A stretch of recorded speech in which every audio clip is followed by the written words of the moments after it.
Aqui, para terminar, a gente vai ver um último tipo de vírus, que é um vírus envelopado também, que tá esse esquema aqui, né, está representando então o ciclo viral do vírus HIV, tá aqui, HIV, que provoca a AIDS, né? Esse esquema aqui, esse desenho, né, não fui eu que criei, assim como os anteriores, eu só estou utilizando para explicar.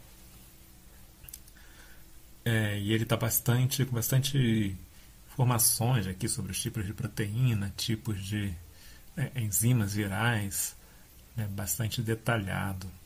A gente não vai falar de tudo que está escrito aqui, porque a intenção não é ser tão detalhado aqui nesse vídeo. Mas vamos dar uma olhada na estrutura básica do vírus HIV. Então, ele é um vírus envelopado, então aqui está representado um envelope viral, né, com as suas proteínas inseridas no envelope. Então aqui, proteínas do envelope viral. Lá dentro a gente tem o capsídeo viral, isso, que também é constituído por proteínas, né? O material genético, que no caso do vírus HIV é RNA, fita simples, só que são duas moléculas diferentes de RNA fita simples, tá? E também o vírus HIV tem algumas enzimas que já estão dentro ali do vírus, né? Essa integrase e essa enzima aqui, a protease. Integrase em amarelo, protease em laranjinha. Para quem não sabe, enzima é uma proteína, só que não é uma proteína estrutural. É uma proteína que tem a função de catalisar, né, de acelerar reações químicas que, de forma natural, elas demorariam muito tempo para ocorrer ou talvez nem ocorressem. Bom, aí tem nome das proteínas aqui, né? Mas essas proteínas do envelope viral, mas isso não é... A gente não vai focar nisso, tá? O fato é que a partícula viral vai lá, se aproxima da célula alvo e vai ter o processo de atracamento, que é aquele reconhecimento, né, da proteína do envelope viral pelas proteínas da membrana celular. Nesse esquema aqui que a gente está mostrando uma célula, uma partícula de vírus HIV infectando uma célula do sistema imunológico humano, uma célula T auxiliadora, né? Ou CD4+. Então está aqui o CD4+, se refere à proteína CD4 que tem na membrana da célula do linfócito T, da célula T auxiliadora. Tá certo? Tem um atracamento, há um reconhecimento, então, do vírus pela célula e ela começa um processo de endocitose. A endocitose é um processo, digamos, de engolfamento da célula comer uma partícula pequena externa, né? Seria algo assim. E isso é feito com a membrana celular envolvendo essa partícula externa e trazendo para dentro da célula. É uma reação natural da célula quando ela reconhece uma partícula que tem as proteínas que indicam que ela deve ser endocitada, deve ser engolida, né? Como a gente já falou em outros vídeos, o vírus em si, ele fora no hospedeiro, ele não é capaz de nenhuma atividade metabólica. Então, esse processo de entrar na célula, não só do vírus HIV, como dos outros que a gente viu anteriormente nesse vídeo, ele é um processo que é realizado pela célula, tá? O vírus fora da célula está ali inerte. Só que ele tem essas proteínas no envelope, né, que servem para enganar a célula. Quando a célula reconhece essa proteína aqui, ela é enganada, ela entende que ela precisa comer essa partícula viral, que é algo que enfim, vai fazer bem a ela, né? E ela está sendo enganada para trazer para dentro a partícula viral por endocitose. O processo de entrada, então, da partícula viral, quem faz, na verdade, é a própria célula alvo, ludibriado aí pelo vírus. E aí o vírus, o RNA, as enzimas virais só vão começar a ter alguma atividade metabólica depois que ele entra na célula, né? Bom, tem a endocitose, a membrana plasmática da célula envolveu aqui todo o vírus, né? E o que a gente tem é a liberação do capsídeo. Peraí. Antes da gente chegar na liberação, deixar claro que há esse envolvimento, depois o envelope viral se rompe, se funde, né, com a membrana plasmática aqui e libera dentro da célula o capsídeo com as duas moléculas de RNA do vírus HIV, está falando sempre aqui nesse esquema do vírus HIV, e também das enzimas virais, de tudo dentro do citoplasma. Tem aqui o capsídeo, então, é rompido também no citoplasma, é liberado o RNA viral, tá certo? E aqui a gente tem uma diferença importante do vírus HIV em relação àqueles outros que a gente viu anteriormente. O vírus HIV ele é um retrovírus e ele vai levar junto dele uma enzima que realiza a transcrição reversa. O que é a transcrição reversa?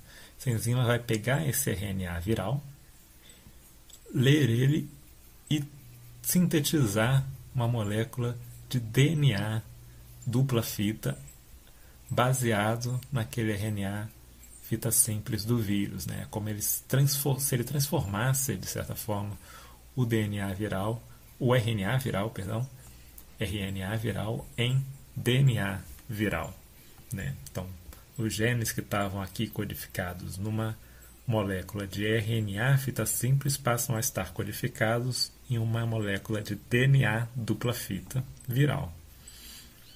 Esse DNA se liga aqui a uma enzima que já estava lá dentro do vírus, que é a integrase. Olha só, o DNA viral com as suas extremidades aqui ligadas à integrase, isso entra no núcleo da célula. E essa enzima integrase vai ser responsável por integrar, então, o DNA viral ao DNA cromossômico, a um DNA genômico de um cromossomo da célula hospedeira. E aí você passa a ter, depois dessa integração, o DNA viral como parte ali inserido no meio do cromossomo normal da célula. Muito semelhante ao que a gente viu ocorrendo lá no bacteriófago, tá?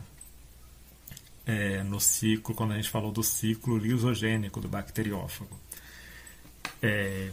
Só que eu estou destacando aqui é o quê? Nem todos os vírus que infectam seres humanos vão fazer isso, só alguns. O HIV eu peguei aqui como exemplo de um desses retrovírus que conseguem fazer a integração do seu DNA viral no DNA cromossômico.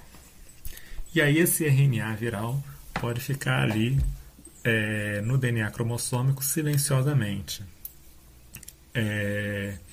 Nesse caso, a célula pode inclusive se dividir, né, por mitose em novas células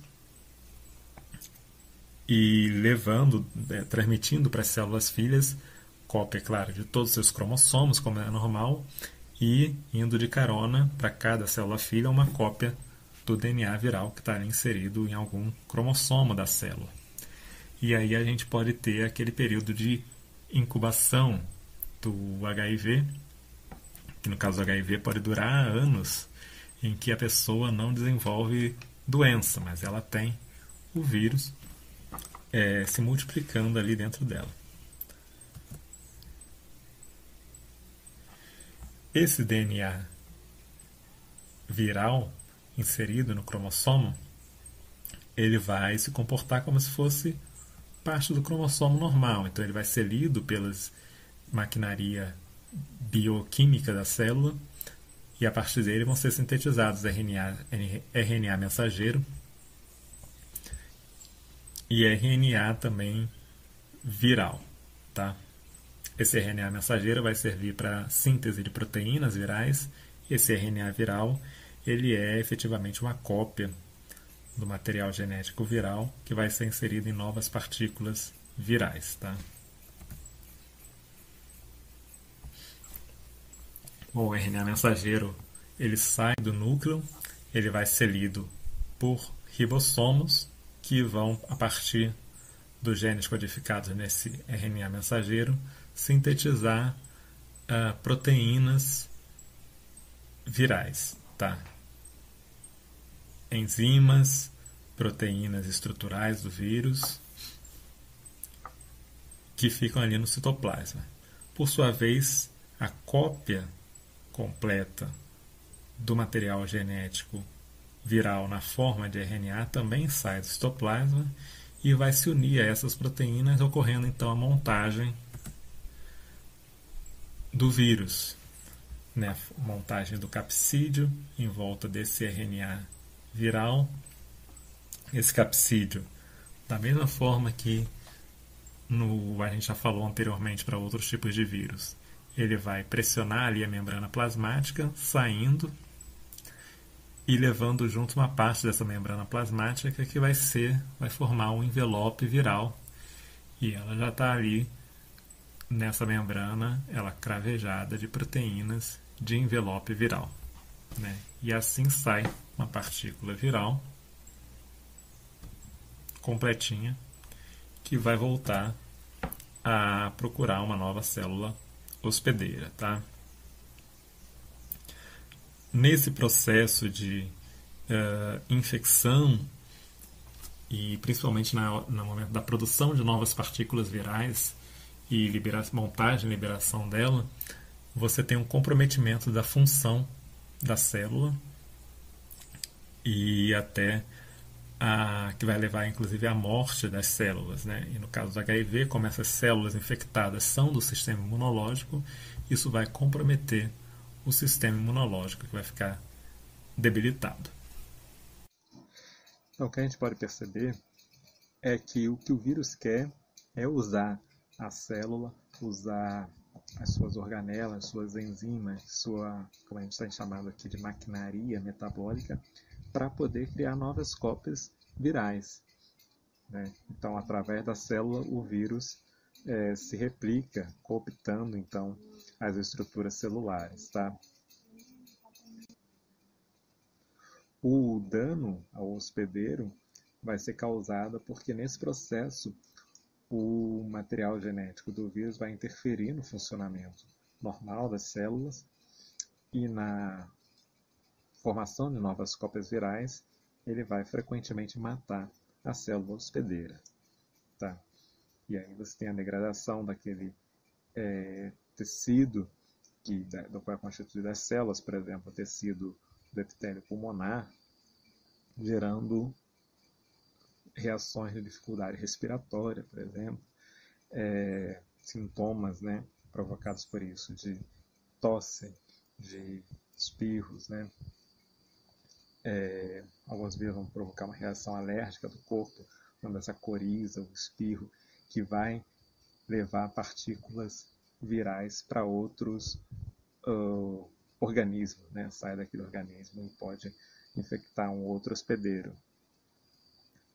Isso é todo um processo explicado pelo processo de evolução dos vírus. Então, o vírus que, por alguma mutação no seu material genético, ele, ao infectar um hospedeiro, provoca esse tipo de reação, né, alérgica, com tosse, espirro, coriza, ele consegue se propagar melhor para um novo hospedeiro e, com isso, o número a população desse vírus no ambiente, no mundo, consegue aumentar muito mais do que um vírus que não provoca esse tipo de reação.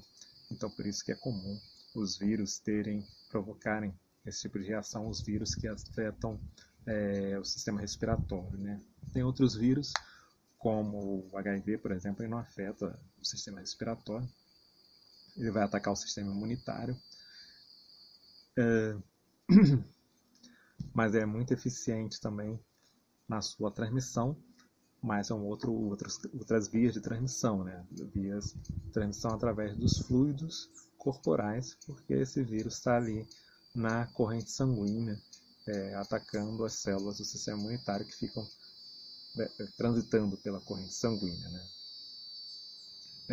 Além de outros fluidos também, né? Que ele vai afetar. É interessante a gente perceber que o objetivo primordial do vírus não é matar o hospedeiro, né? Destruir, né?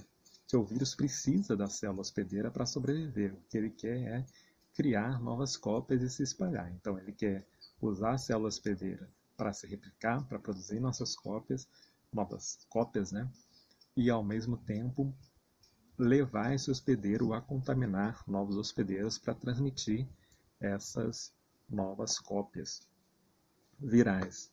Então, como eu acabei de falar, né, o vírus que provoca sintomas de tosse, por exemplo, ele vai conseguir se propagar melhor. Então, a gente pode pensar que certos sintomas são até úteis ao vírus, mas a morte do hospedeiro em si não. Por isso que a gente tem algumas diferenças entre vírus que se propagam mais, né, que infectam mais, e outros que são mais letais. Normalmente, quanto mais letal um vírus, né, e quanto mais rápido essa letalidade, né, quanto mais rápido ele mata a célula hospedeira ou mata o organismo hospedeiro, menos risco ele tem de afetar uma grande população de hospedeiros, porque a pessoa acaba morrendo, ou a célula hospedeira acaba morrendo, ou o organismo hospedeiro acaba morrendo, antes de contaminar uma outra pessoa. Então, os vírus mais letais é uma preocupação, claro, porque ele é letal, mas se essa letalidade ocorre muito rápido, ele tende a não se espalhar tanto. Por outro lado, um vírus que, tendo ou não uma alta letalidade, mas se ele demora, essa letalidade demora a ocorrer, ou muitas vezes o sintoma demora a aparecer, ele é um vírus mais eficiente para se dispersar, para infectar uma grande população, porque ele consegue,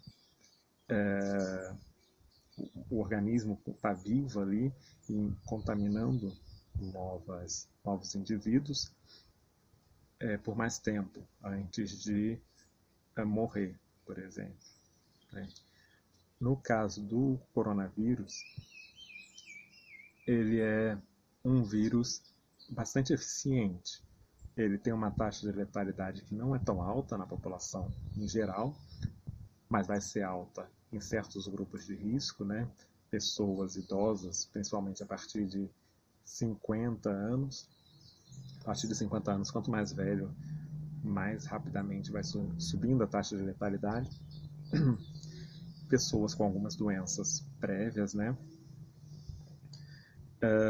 Então ele é arriscado, ele mata, sim, idosos, e também pessoas que não são idosas, mas têm alguma doença já anterior, uma doença respiratória, cardíaca, hipertensão, por exemplo, diabetes é outro fator de risco.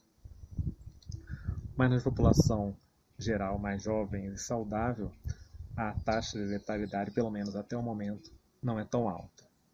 Né? Eu digo até o momento porque nada impede que em algum lugar do planeta, em alguma população afetada, ocorra uma nova mutação que aumente a taxa de letalidade. Então, nesse momento, agora dia 26 de março de 2020, a letalidade fora desses grupos de maior risco, ela não é tão alta. Então ele consegue se espalhar, o organismo infectado, o hospedeiro, ele sobrevive e durante muito tempo ele está transmitindo esse vírus. Então o vírus é muito eficiente por causa disso. Outra coisa que torna o coronavírus bastante eficiente é o fato de que ele já consegue se propagar, né? As pessoas já transmitem ele antes de apresentar o sintoma. Então, isso aumenta muito a eficiência desse vírus. Porque se se a pessoa não tem um sintoma, ela não pode tomar as medidas, ela não percebe tão facilmente que ela precisa tomar as medidas para evitar contaminar as pessoas do seu convívio. Né? Ela não está tossindo, não está com nenhum sintoma, então ela leva uma vida normal, mas já está passando esse vírus adiante. E as pessoas que convivem com ela também não percebem nenhum motivo para evitar contato, por exemplo. Por isso que a gente tem essas recomendações nesse momento de isolamento social, porque qualquer pessoa pode já estar contaminada com o vírus e pode ter um risco de contaminar as pessoas com quem ela venha a ter contato, de passar esse vírus adiante, mesmo sem ter nenhum indício de que ela já tem o vírus. Tá certo?